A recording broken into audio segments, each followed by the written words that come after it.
Hello, എൻ്റെ പേര് മുഹമ്മദ് ഷഹീദ്. ഞാൻ PMR കൺസ്ട്രക്ഷനിലെ ഡയറക്ടർ ബോർഡിലുള്ള അംഗമാണ്.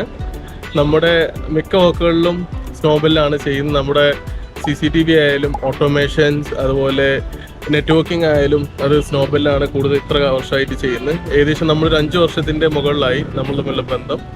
അതെല്ലാം അവർ കറക്റ്റായിട്ട് നിലനിർത്തുന്നുണ്ട്. നമ്മൾ ഏത് സർവീസും അവരോട് ചോദിച്ചാലും ഒരു ഓൺ ടൈം അത് ചെയ്തു തരുന്നുണ്ട്. നമുക്ക് മെയിനായിട്ട് അതാണ് വേണ്ടിയിരുന്നത്, സർവീസിൻ്റെ കാര്യം. അത് ഒരു ഭാഗത്ത് നിന്ന് കറക്റ്റായിട്ട് തന്നെ കിട്ടുന്നുണ്ട്. അതുമാത്രമല്ല, നമുക്ക് കൂടുതൽ യൂസ്ഫുൾ എന്ന സംഭവം എന്ന് വെച്ചാൽ നമുക്ക് അവർ കസ്റ്റമൈസ് ചെയ്യുന്നുണ്ട്. ഇപ്പോൾ CCTV നമ്മുടെ സോഫ്റ്റ്വെയറിൽ ഇൻറ്റഗ്രേറ്റ് ചെയ്യുക, അങ്ങനെയുള്ള ഏത് കസ്റ്റമൈസേഷൻ ആണെങ്കിലും അവരുടെ കയ്യിൽ സൊല്യൂഷൻ ഉണ്ട്. അത് ഞങ്ങൾക്ക് ഭയങ്കര യൂസ്ഫുൾ ആയിട്ടുണ്ട്. അതിൽ ഇപ്പോഴും വർക്ക് ചെയ്യുന്നുണ്ട്. ഇപ്പോൾ നമ്മുടെ ഫസ്റ്റ് ചെയ്തതെല്ലാം ഏകദേശം 4-5 വർഷം മുന്നേ ഉള്ളതാണ്. അതെല്ലാം അവിടെ എപ്പോഴും കറക്റ്റായിട്ട് വർക്ക് ചെയ്യുന്നുണ്ട്. കംപ്ലയിൻറ്റ്സ് വരുമ്പോൾ വിളിച്ചു പറഞ്ഞാൽ വിത്തിൻ 1 or 2 days അവർ എന്ത് ചെയ്യുന്നുണ്ട്, സർവീസ് എല്ലാം നമുക്ക് കിട്ടുന്നുണ്ട്. അപ്പോൾ ഏതായാലും അത് സ്നോബലിൻ്റെ ഭാഗത്തുനിന്നുള്ള വലിയൊരു ഹെൽപ്പാണ്. Thank you so much.